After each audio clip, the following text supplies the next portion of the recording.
Welcome to NTD News. I'm Kevin Hogging. Here are today's top stories. President Biden gives his first speech to a joint session of Congress on the eve of his 100th day in office. He outlines plans for massive government spending and services. And Senator Tim Scott gives the Republican response. But what does he have to say about Biden's promise to unite the nation? Dozens of people arrested at the U.S. Capitol on January 6th are being held in solitary confinement. Officials won't say why they've been placed in the harsh environment. A Californian city council kicks a commissioner out after he condemns the Chinese Communist Party for helping spread the CCP virus. The U.S. sends $100 million in supplies to help India fight its CCP virus outbreak. That's as the country struggles to deal with a new surge of cases.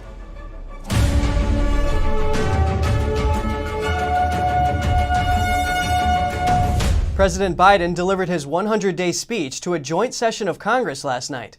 Biden touted his vaccine efforts in his relief package, and he called to increase the federal minimum wage to $15 an hour. Here are the details. In Biden's address to Congress on Wednesday night, he attempted to paint the future of the nation as that of hope, strength, and resilience during the pandemic.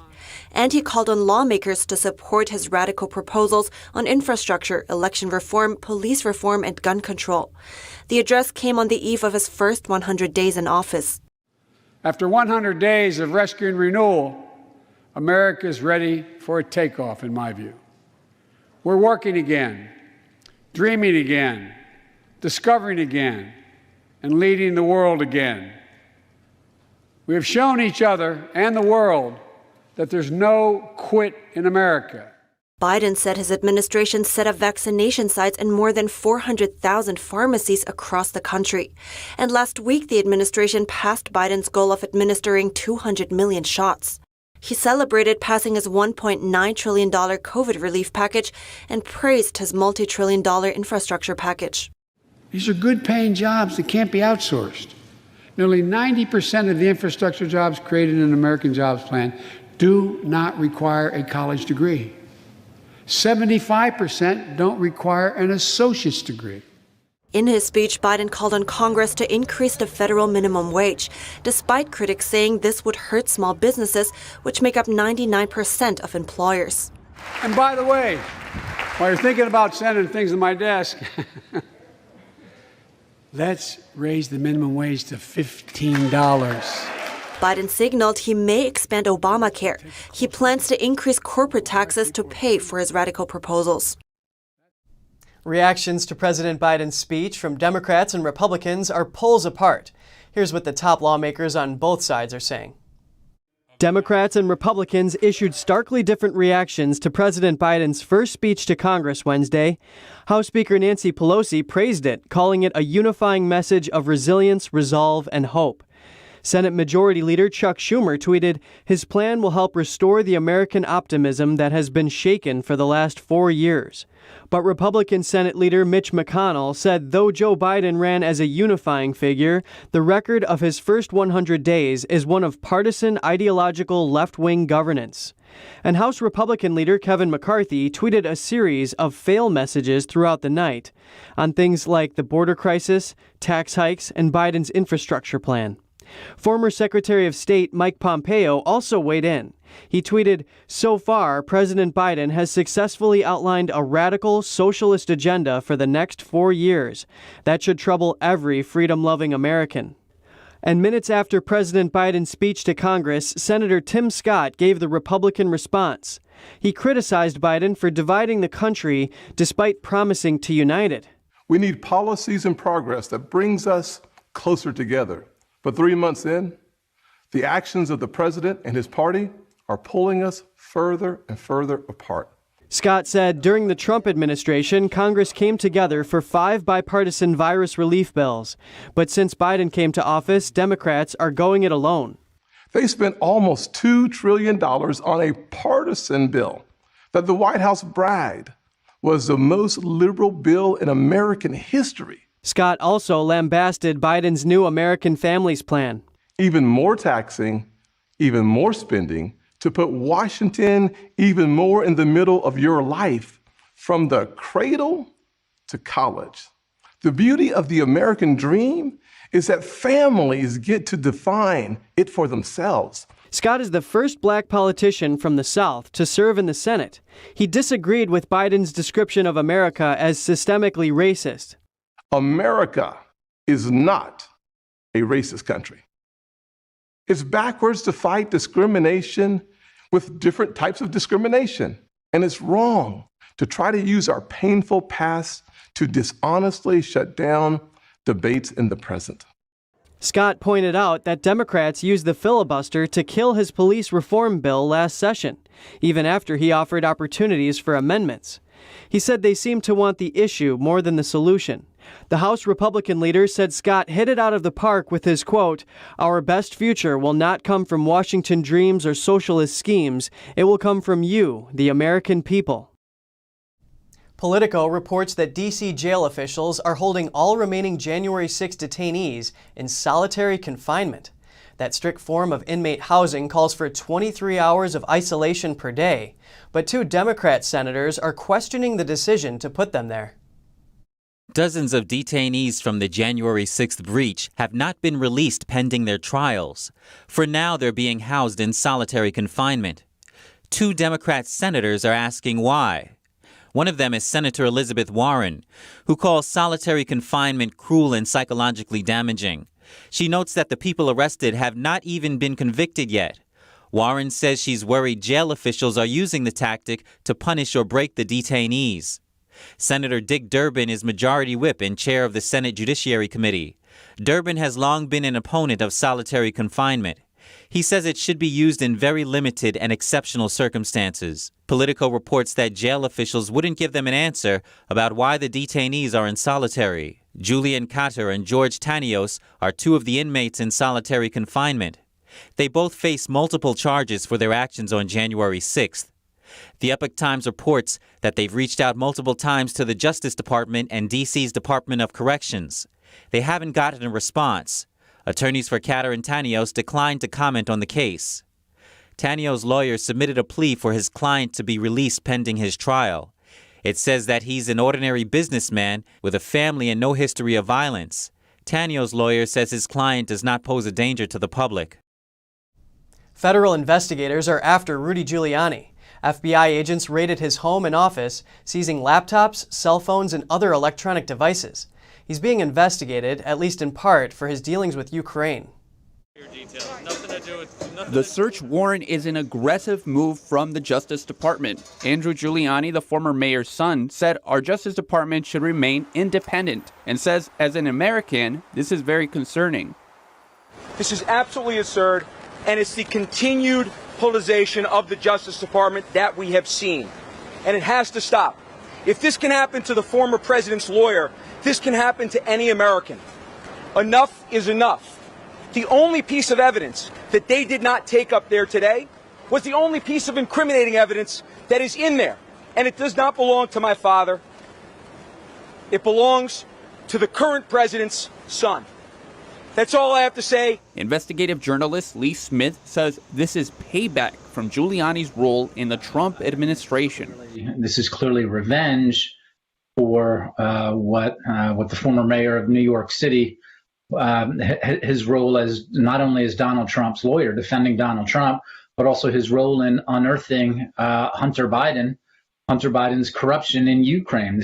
Smith says the FBI and DOJ have been politicized, and he thinks they're sending a message to not cross the politically powerful or uncover their corruption. It's a new low for the Justice Department, and it's even surprisingly low for this administration. It's despicable. Part of the probe into Giuliani is whether he violated the Foreign Agents Registration Act, or FARA. Under FARA, it's illegal to lobby in the U.S. at the request or direction of a foreign official without disclosing that to the Justice Department. But Smith says in most cases, if someone violates FARA rules, they go back and re-register and pay a fine. Using this to prosecute Giuliani is a political move. Using FARA like this to criminalize some behaviors and not others, that tells you right there that this is a politicized operation. Right? It's not a real investigation. As an example, he notes the Crossfire hurricane in 2016, when the FBI spied on the Trump campaign to see if there was Russian collusion. Smith says most of those investigations went after potential FARA violations. The Russia collusion story has since been discredited. County sheriffs in South Texas are speaking up about the difficulties they have to deal with during the border crisis. The Texas Attorney General also warns Americans not to think of the crisis simply as a border issue. He says the influx of drugs and human trafficking will impact the whole country. NTD's Allison Lee has more. The Lavaca County Sheriff wants to let people know that the border crisis doesn't just affect border counties. His county is over 200 miles north of the border. Recently, a vehicle carrying around 20 illegal immigrants crashed and caught on fire in his county, and it caused numerous injuries. Our county is only 19,000 people, and so it depletes our resources. We had to deploy all of our EMS people, our fire departments, all of our law enforcement. The Refugio County Sheriff is also asking the Biden administration to address the situation. He says he only has 13 deputies, and they are completely overwhelmed by the number of cases involving human smugglers and illegal immigrants. These human smugglers go through our town going 80 miles an hour on 35-mile speed zones. I mean, this is serious stuff. They have no regards for property or human lives, at all. We have just been overwhelmed. Holding a stack of call slips he received since January, the sheriff says his team needs to spend around 8 to 12 hours on each case. Texas Attorney General Ken Paxton then highlights the negative consequences when law enforcement are overwhelmed. Look, our Border Patrol is tied up now with transportation, logistics, and taking care of these kids and families. There's not as many resources to guard the border, which means that the cartels have greater access. They have greater access to bring their drugs in. That's why Paxton says Texas is going to do its best to force the federal government to follow the very laws that it passed, the same laws the federal government, including President Biden, is supposed to enforce. Tremendous harm is being done to this state. Tremendous harm is being done to this nation. The cartels are being enriched, given the opportunity to smuggle drugs, given the opportunity to human traffic, given the opportunity to charge these people exorbitant costs for getting into our state. 4 rural counties in South Texas declared states of disaster last week over the border crisis. They say the health, life, and property of their residents are under imminent threat of disaster from the human trafficking at the border with Mexico. 3 of the 4 counties are inland counties not directly bordering Mexico. Allison Lee, NTD News. Congressman Ted Budd enters the U.S. Senate race. He's looking to succeed retiring Senator Richard Burr. Budd is a gun store owner and was first elected to the House in 2016. 49-year-old Budd is a strong supporter of former President Donald Trump. In his campaign video, Budd says he's 100% pro-life, supports fair and secure elections, and border enforcement. Budd says Biden is a weak leader who won't stand up to the radical left, and he says the Senate is the last line of defense against America becoming a woke socialist wasteland. Trump narrowly won North Carolina in 2020, and political watchers believe the 2022 Senate race will be a close one. Democrat candidates in the running for the seat include pharmacist Ava Edwards, State Senator Jeff Jackson, and small business owner Tobias Legrone. A member of Anaheim's Sister City Commission in California said he couldn't believe Anaheim would pursue a sister city relationship with a Chinese city while the CCP virus devastates Anaheim. The city council voted him out of the commission for his remarks. Mr. Larson, I'm sorry. Yes, Anaheim City Council has canceled the commissioner, voting him out on Tuesday because of recent remarks. And they're going to destroy me and my reputation, kick me off sister cities, which you voted to put me on because I said China virus. Commissioner Larry Larson opposed Anaheim forming closer bonds with Pudong in China. Pudong is the site of a Chinese Disney resort. Larson made the remarks in a February meeting. He said he was shocked the commission is considering partnering with a Chinese city. He said that the Chinese Communist Party lied for weeks about the virus and allowed it to spread around the world, adding, "Our kids have been out of school for a year. The people are unemployed. The city, for all intents and purposes, is teetering on bankruptcy. And we want to court these people?" Larson said the CCP owes the city of Anaheim payment for the damages it brought to schools, children, and the economy. The Anaheim City Council voted unanimously to remove Larson from his commission. In his defense, Larson decried racism as vile. Are you going to do the right thing, or are you going to be a victim of Jordan Brandman's political cesspool, his kabuki court? Thank you, sir, for coming. Following Governor Ron DeSantis' executive order, Florida's House approves a bill banning vaccine passports, setting it into law. Businesses would be fined for requiring proof of vaccination. Lawmakers voted 76-40 to approve the vaccine passport ban as part of a broader emergency bill. The bill seems to be aimed at preventing the government from limiting citizens' freedoms during emergencies like virus pandemics. Part of the measure bars agencies from issuing CCP virus vaccine passports. It also prohibits Florida businesses from requiring customers to show documentation that they have been vaccinated or have recovered from the virus. Businesses who don't follow the rules would be subject to a $5,000 fine per violation. The bill's sponsor, State Representative Tom Leek, told the News Service of Florida that the measure strikes a delicate balance between protecting people and protecting people's civil liberties. The White House says it's sending medical supplies worth more than $100 million to India in the hopes it can help fight a surge of COVID cases there. The U.S. on Wednesday announced it's sending more than $100 million worth of supplies to India as the country struggles to fight a massive surge in COVID-19 cases. In a statement, the White House set out a timeline.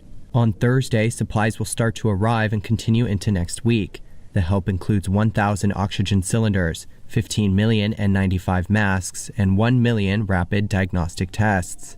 The U.S. has also redirected an order of vaccination supplies to India, enough to manufacture up to 20 million doses of the AstraZeneca option. The White House said, quote, "Just as India sent assistance to the United States when our hospitals were strained early in the pandemic, the United States is determined to help India in its time of need."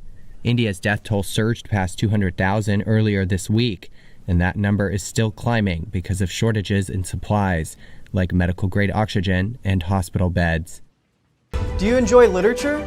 Machines that print out short stories for free have been hitting California's rail stations. Find out more on NTD News.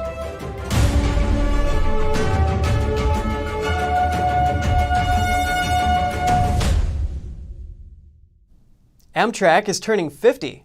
To celebrate its half-century birthday, the rail line is offering half-off sales. The railroad company is offering fares for $50 or less per segment across the entire country. The offer is valid through May 5th. It includes future travel between June 2nd and November 13th. The mayor of New York City makes a huge announcement about virus-driven restrictions in the city. He says the announcement will bring jobs and tourists back in time for summer. It's time to set a goal for a full reopening of New York City, and that goal is July 1st. We are ready to bring New York City back fully on July 1st. All systems go because you've earned it. It was not immediately clear how the mayor's plans would fit in the state government's. The state has control over the operating restrictions on restaurants and other businesses. The mayor did not address the issue of whether those attending shows or dining indoors would have to follow any specific requirements once the city fully reopens. The city's professional baseball team currently require attendees to take rapid virus tests or show proof of vaccination before their admission to ballparks. Police in California have released body cam footage after a man tragically died last week in police custody. Authorities are investigating the cause. Just a warning, some of the footage you're about to see may be graphic. The Alameda Police Department has come under fire for a deadly incident involving 3 officers. 26-year-old Mario Gonzalez died in police custody just one day before former police officer Derek Chauvin was found guilty of murder in the death of George Floyd. I'm troubled by watching a young man lose his life at the end of this video. Nobody wants to see that. I, as the police chief, especially don't want to see that during an encounter with the police. And I have questions of how this happened. On April 19th, the Alameda Police Dispatch received calls about a man trying to break off security tags on alcohol bottles and acting strangely in a neighborhood park. 2 officers arrived and approached Gonzalez, who appeared to be incoherent and under the influence. After 10 minutes of conversation and attempting to arrest Gonzalez, he resisted and the officers brought him to the ground. One officer pinned Gonzalez with his knee, and after 5 minutes, Gonzalez suffered a medical emergency and lost consciousness. The officers tried to perform CPR and administered a nasal spray to counter opiate overdoses.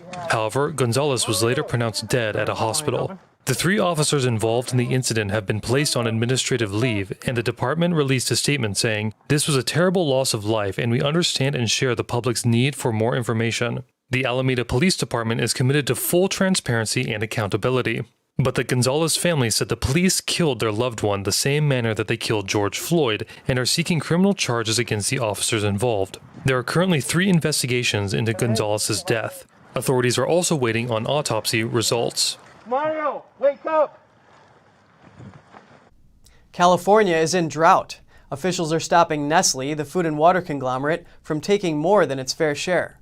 Here's NTD's Eileen Eng with more. California water officials are accusing Nestlé of taking millions more gallons of water from San Bernardino County than it should. The bottled water company received a draft cease and desist order on April 23rd. Within 20 days, Nestlé must submit a written confirmation to comply with the order or a written request for a hearing. The order comes after the State Water Board received complaints alleging that Nestlé depleted Strawberry Creek, impacting the surrounding environment. The Assistant Deputy Director for the Division of Water Rights said in a press release, "The state will use its enforcement authority to protect water and other natural resources as we step up our efforts to further build California's drought resilience." On April 21st, Governor Gavin Newsom visited the Lake Mendocino Reservoir and declared a drought state of emergency in Mendocino and Sonoma. As the governor did in 2013, we'll be organizing a similar strategy on the basis of his experience and the experience of the team that was also representing the Brown administration during that last drought, that is here advising us on this drought in their formal roles in various departments. California barely recovered from the 5-year drought between 2012 and 2016 and is now in its 2nd consecutive extreme drought year. According to the California Data Exchange Center, most reservoir levels are significantly below the historical average. As of yesterday, the state's 3 largest reservoirs are way below average levels. Shasta is at 51% capacity, Oroville is at 42%, and Trinity is at 54%. Eileen Eng, NTD News, California. Do you enjoy reading? Well, California's rail stations now have dispensers that print short stories for free. NTD's David Lamb has the story.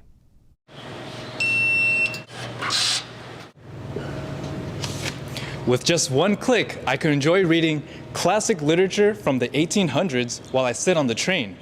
A few minutes is all you need to read one of these short stories. To encourage reading, California's public rail system BART is teaming up with a French publisher, Short Edition.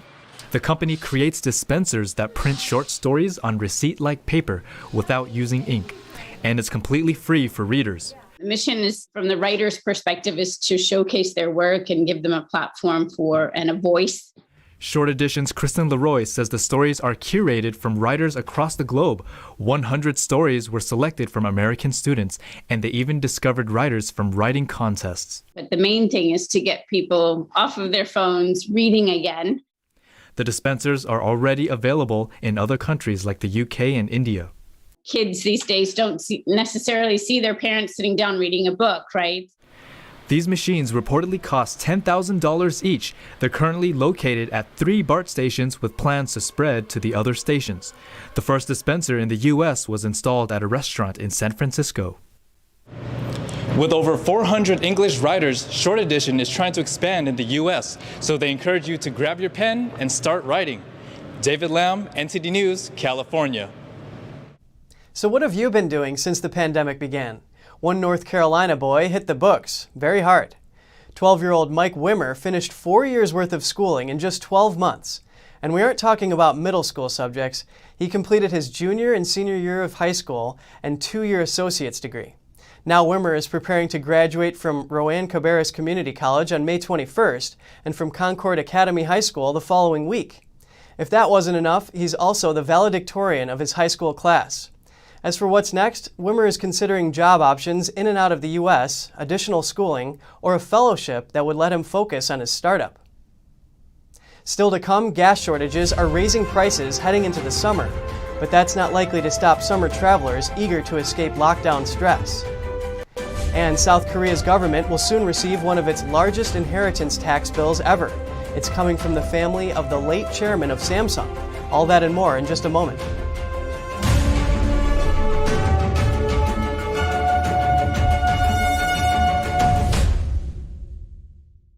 Kids will be kids, which just goes to say kids will be curious.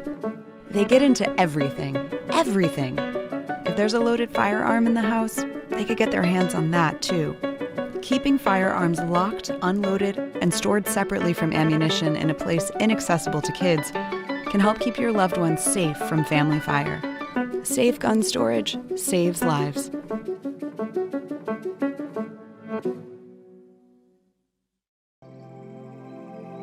We're becoming more and more urban. We lose our connection with nature.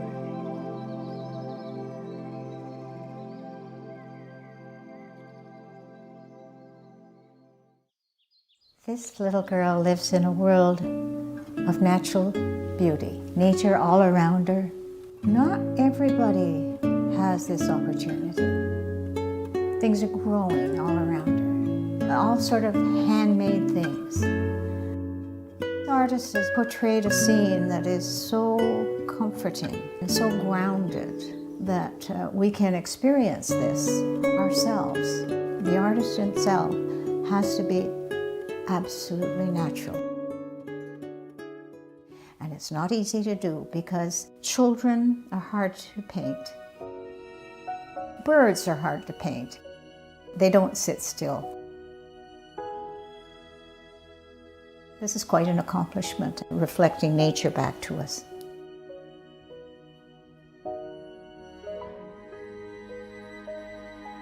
It's just a pure, natural painting.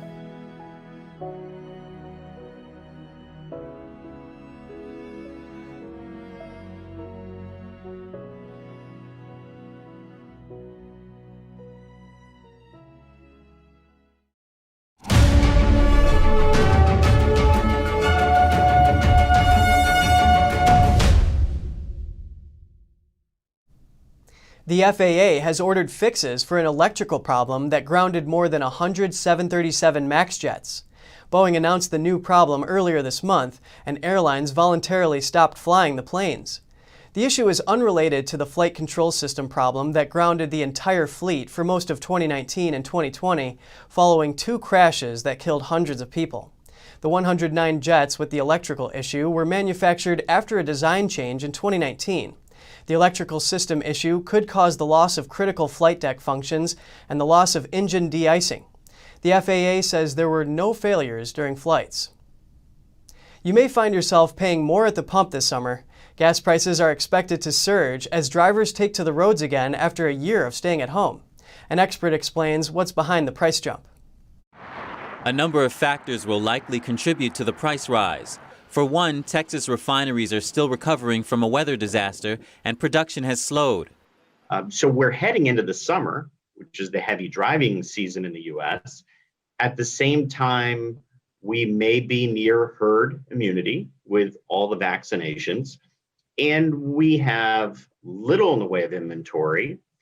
We still have bottlenecks when it comes to getting gasoline into your tank. But LaForge doesn't think the higher prices will stop travelers who are eager to leave home and relieve lockdown stress. We have an average price around $2.80 for gasoline in the U.S. right now. I wouldn't be surprised if many parts of the country see over $3. By July, August, you could even see $3.50. A shortage of qualified tank truck drivers needed to deliver gasoline to stations could also contribute to rising prices and tightening supply. CNN reported the driver shortage based on data from the national tank truck carriers. If we get to that herd immunity, I don't think $3.50 for gasoline is going to stop anyone. They're just going to keep on moving. I think that's why you could probably see higher prices into the summer. People want to get out, so they'll absorb it. LaForge says if the Texas refineries are still having trouble, then the country will have to depend on imported gas. But he adds that only so much can be imported. That cherry red paint job on your new car might look great, but it may not do you favors in the long run, at least as far as its future resale value. According to a new analysis by online automotive research website IC Cars, your car's color can have a significant effect on depreciation. The highest depreciating color costs you more than twice as much in lost value compared to the lowest depreciating color. To find out the effect of color on depreciation, IC Cars compared prices of more than 6 million new and used cars over a 3-year period. They found that gold was the worst out of 13 different colors in terms of its effect on a car's resale value. It was followed by brown, purple, black, and white to round out the bottom 5. The least depreciating color was yellow, with just a 20.4% 3-year depreciation. The family of the late Samsung chairman says they'll pay nearly $11 billion in inheritance taxes for his estate. They're also donating his private art collection to state curators. NTD's Colin Fredrickson reports. He was the man credited with transforming Samsung into the world's largest smartphone and memory chip maker. And now the family of Lee Kun-hee is giving back, saying on Wednesday that they will pay more than $10.8 billion in inheritance taxes. They will also donate his vast private art collection to state curators. Lee died on October 25th, leaving an estate valued at around $23 billion. Now the hefty inheritance tax bill is one of the largest ever globally. The family plans to pay the tax over a period of 5 years in 6 installments, starting this month. The move has been closely watched amid talk of a big donation to make reparations for Lee's conviction on tax evasion and embezzlement charges over a decade ago. Much of Lee's extensive personal art collection, including masterpieces by Picasso and Monet, will be donated to organizations, including the National Museum of Korea. Shares in holding company Samsung C&T fell after the news. Investors worried over a lack of detail on how the payments would be funded or what would happen to Lee's shares. Just ahead, top spy chiefs are reportedly looking for ways to declassify more files related to China and Russia. This is after 9 of the country's 11 top military commanders pleaded for the information. And China is planning to build its own version of the International Space Station. Once completed, the permanent structure will join the ISS as one of the only fully operational space stations in orbit. That and more here on NTD News.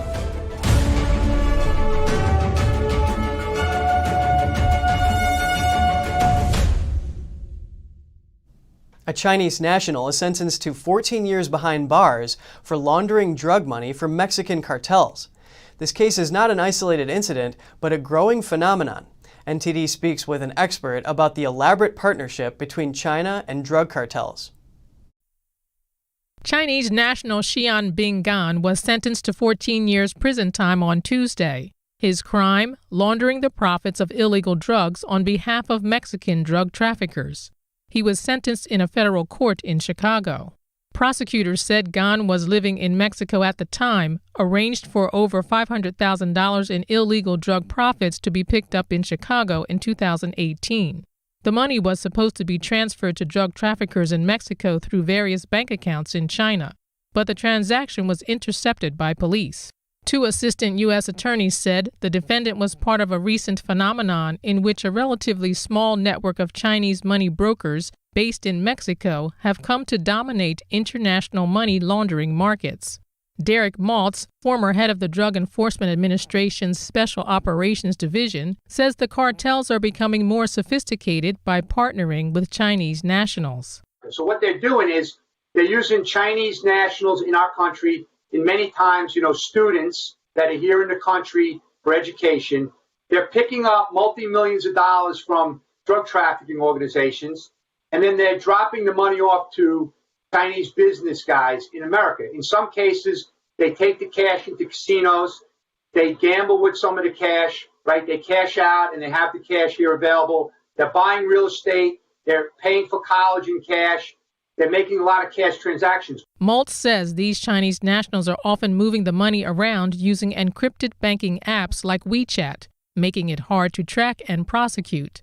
Another method they're using is buying hundreds of millions of dollars worth of consumer goods in China, then shipping the goods into Central and South America to launder the profits for the Mexican drug traffickers. So the Chinese are now making it more difficult. These Chinese transnational crime groups are making it more difficult for U.S. law enforcement to infiltrate the organizations. Not only are they providing money laundering services for the drug money, but the chemicals to make the drugs too. Government officials estimate that 90% of the illegal drugs coming into America come across the southwest border.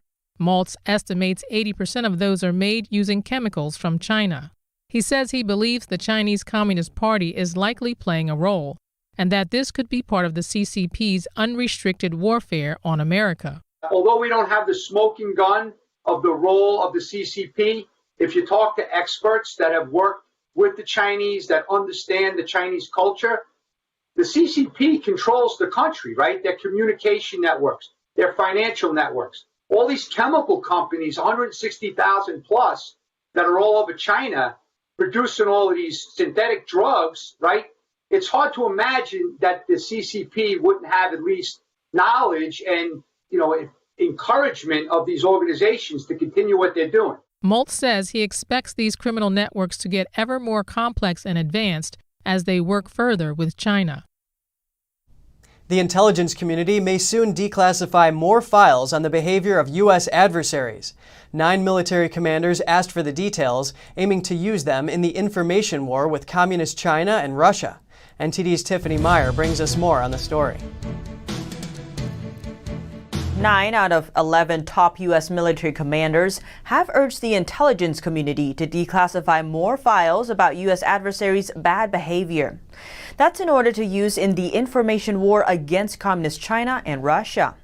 In a memo signed last year, the 9 commanders asked for more evidence to publicize and to combat what they called pernicious conduct. And top U.S. spy chiefs are now saying they are indeed looking for ways to declassify more relevant files. The 9 military leaders were all 4-star combatant commanders. They oversaw the U.S. military in Asia, Europe, Africa, Latin America, as well as special operation troops. According to many government officials, a memo from them was a rare occasion nearly unheard of. Then head of U.S. Indo-Pacific Command Admiral Phil Davidson organized the memo. Then commander of U.S. Space Command General J. Raymond co-signed it. He is now head of the Space Force and a member of the Joint Chiefs of Staff. Because the 9 of them were all 4-star commanders, this memo is also known as the 36-star memo. The 36-star memo made waves in the Pentagon, the U.S. intelligence community, and Congress last year. China is planning to build a permanent space station similar to the current International Space Station. It aims to launch the first piece of the new structure this week. The Chinese Space Station, or CSS, will be made of 3 main sections. When finished, it'll look like a floating T-shaped structure, complete with robotic arms equipped on the outside. The piece launching this week is the core module. The other 2 sections will launch by the end of 2022. By then, the CSS will join the International Space Station as one of the only fully operational space stations in orbit. The CSS is designed to operate for more than 10 years and is less than 1/4 the mass of the International Space Station. But the U.S. Space Command under the Defense Department has raised concerns in light of Communist China's space ambitions. Commander James Dickinson says the top issue is that China plans to use space to overtake the U.S. as the world's military leader. He says China is weaponizing space by integrating space technology with its military. Some of China's space technology may simultaneously have both civilian and military uses. For example, the robotic arms attached to the CSS, Dickinson says that in an attack, space-based robotic arm technology could be used in a future system for grappling other satellites. He believes space has become yet another domain for war.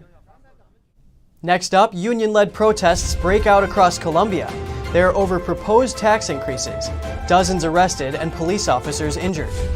And the UK becomes the first country to announce it will regulate the use of self-driving vehicles at slow speeds on motorways. Find out more in just a moment on NTD News.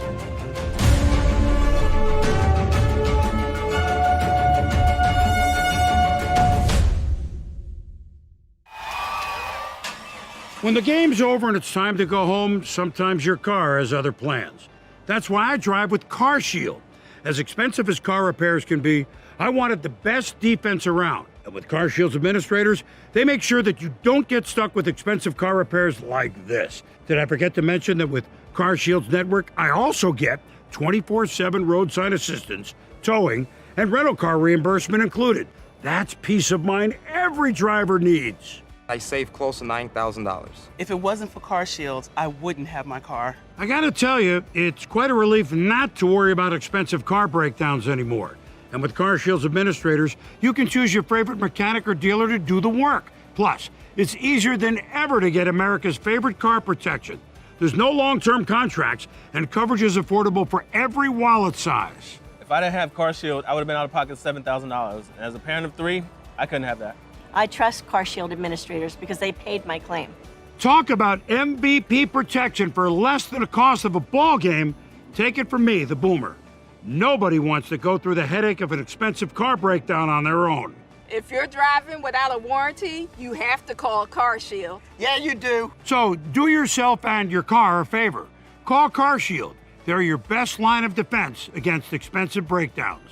CarShield administrators paid almost $4,000 for my repairs. CarShield is wonderful. They saved me $1,300. With CarShield, I saved $4,100 on my first repair.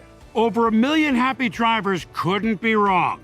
Call CarShield now. Protect yourself now against expensive auto repair bills. Call CarShield for a free and instant protection plan quote. Once your car breaks down, it's too late. Call 1-800-862-2990. That's 1-800-862-2990. 1-800-862-2990.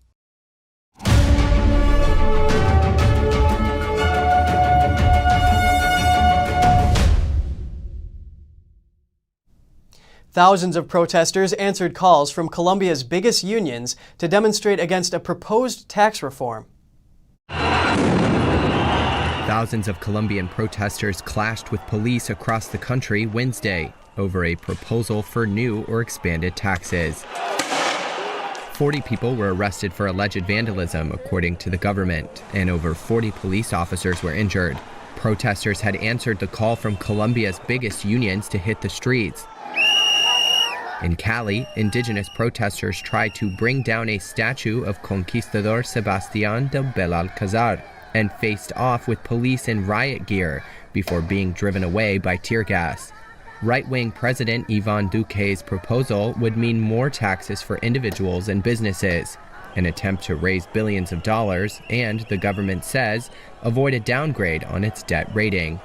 Diogenes Orjuela is a trade union leader who protested in the capital, Bogotá. This march is the biggest display of outrage against this government, against the tax reform, and against the labor and pension reform.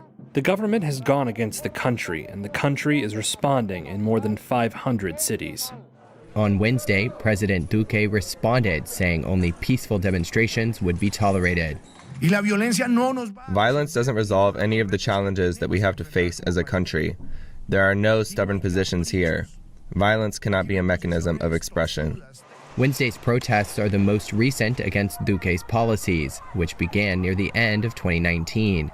Union leaders called for marches to continue on Thursday and announced another for mid-May. The City of London plans to turn empty office spaces into homes.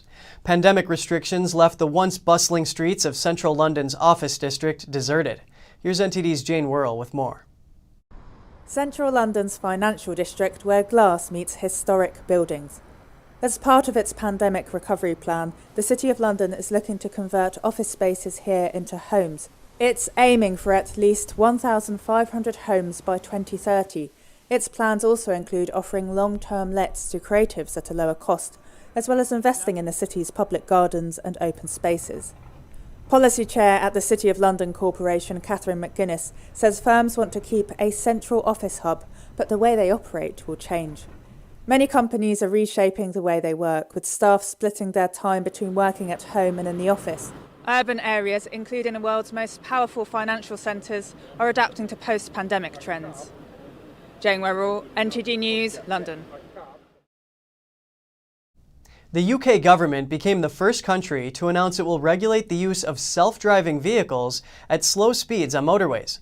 This type of vehicle could be seen on UK roads by the end of this year. The Department for Transport says it's working on specific wording to update the country's highway code for the safe use of self-driving vehicle systems, starting with automated lane keeping systems, also known as ALKS. ALKS is designed for use on a motorway in slow traffic. The inbuilt system enables a vehicle to drive itself in a single lane, while allowing the driver to take over control when required. The government says the technology could improve road safety Human error currently contributes to over 85% of accidents.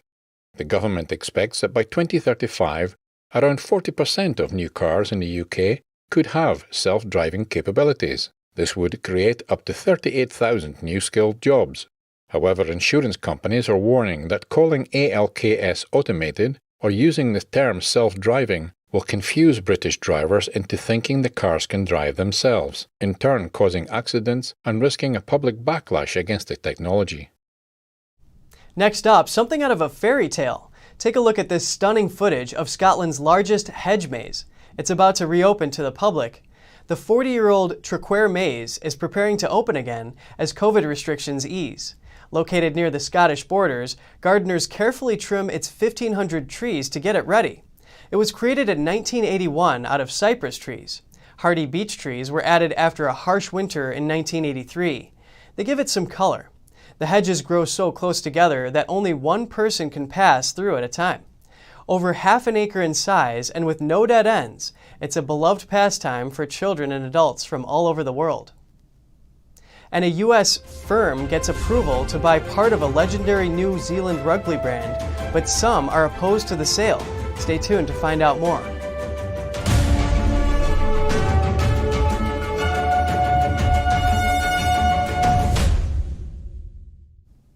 Visitors are slowly returning to a pick-your-own tulip field in northern Italy.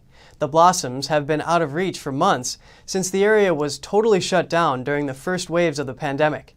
NTD's Andrew Thomas has the story. Old and young visitors stroll among this sea of tulips in the town of Arese, just outside of Milan. Last year, the Tulipani Italiani tulip field never opened as pandemic first ravaged Italy. For visitor Simona Rendina, the tulips are a welcome reprieve. Your heart opens up when you see these colorful fields. We need to bring a little color home, in our homes. Precautions have been put in place to ensure proper social distancing. While it makes the crowds easier to manage, only 1,500 people can visit per day. On busy days in previous years, the field has greeted up to 9,000 people a day, with an average of 5,000 daily visitors. Camille Uras from Milan came to share a bit of nature with her son. It's beautiful. It's very beautiful. Being connected to nature and beginning to come out of your house again. And that connection with nature is very nice. It's also something we wanted to show our child. But even for us adults, it is something we love. Anna Maria Picasso, a 79-year-old grandmother, is spending the day with her children and grandchildren. She says she received the vaccine just a few days ago.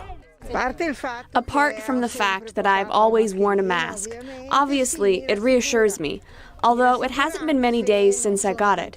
But I think it is already somewhat effective. A total of 450 varieties of tulips distributed over 5 acres of land are ready to be picked. The tulip field will stay open until the end of April in Arese, maybe a little longer if there are flowers left over. Andrew Thomas, NTD News. New Zealand Rugby is selling a stake in its commercial arm, including rights to the iconic All Blacks brand. It's going to a U.S. private equity firm, but the deal doesn't sit well with some in the rugby-mad nation. Rugby's legendary All Blacks are up for sale, sort of.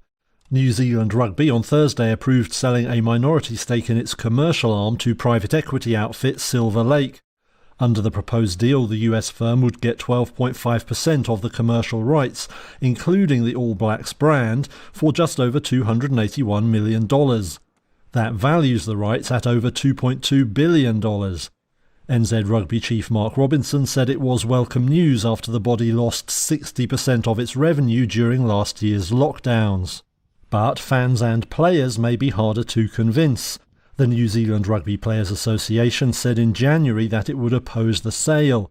It expressed concerns over a loss of control and the risk of cultural misappropriation. Some fans in the rugby-mad country have also said they're worried about foreign control, but others said the deal would be welcome if the money was well used. There's never a better time than now to focus on health, but it doesn't have to be hard. Here are some simple tips that could have a profound effect on your well-being.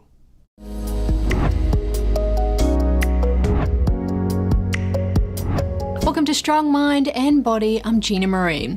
Let's face it, we all want to be happy, healthy and live longer. Sometimes it's a struggle, especially when life dishes up problems.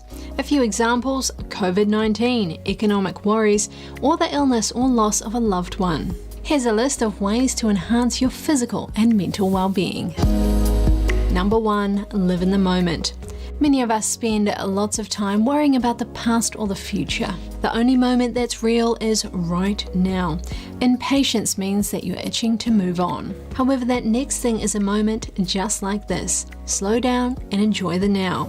Number 2, get enough shut-eye. Your body repairs itself and recharges when you're sleeping. Aim for 7 or 8 hours. If you struggle with insomnia, get some help.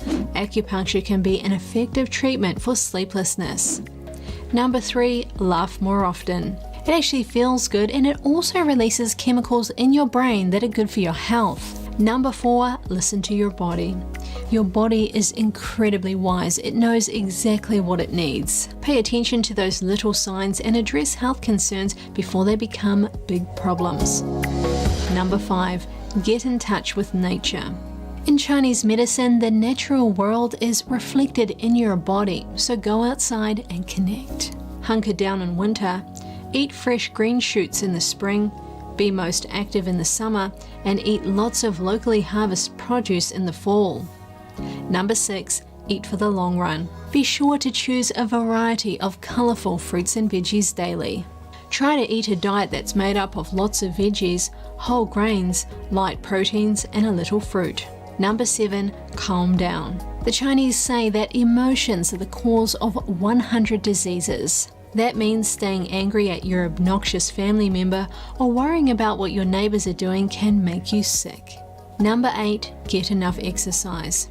Physical activity keeps your heart healthy, your lungs healthy, your immunity resilient, your muscles strong, your bones dense, and your butt tight. Number 9, grow some food. You're connecting with nature, getting exercise, and growing your own organic food.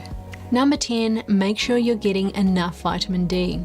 Vitamin D boosts immunity, helps with depression, and offers up a whole host of health benefits. You can boost your vitamin D with 15 minutes of sunlight daily. Number 11, change the behaviors that are making you sick. You know that junk food, toxic relationships, sleepless nights, and a lot of stress aren't good for you. If you want to feel better in life, now's the time to make some changes. Number 12, just breathe. Breathing deeply opens up your lungs, oxygenates your brain, and helps prevent fatigue and anxiety. Try inhaling for a count of 3, holding for a count of 3, and exhaling for a count of 6. Number 13, stand up straight. Bad posture can negatively affect your digestion and your breathing. When you are standing, your ears, shoulders, hips, and feet should line up. Thank you for watching Strong Mind and Body. Until next time, take care. And that's all for now. Catch us again tonight at 6:30 Eastern. I'm Kevin Hogan.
Don't miss out on important news. Our videos are being deleted.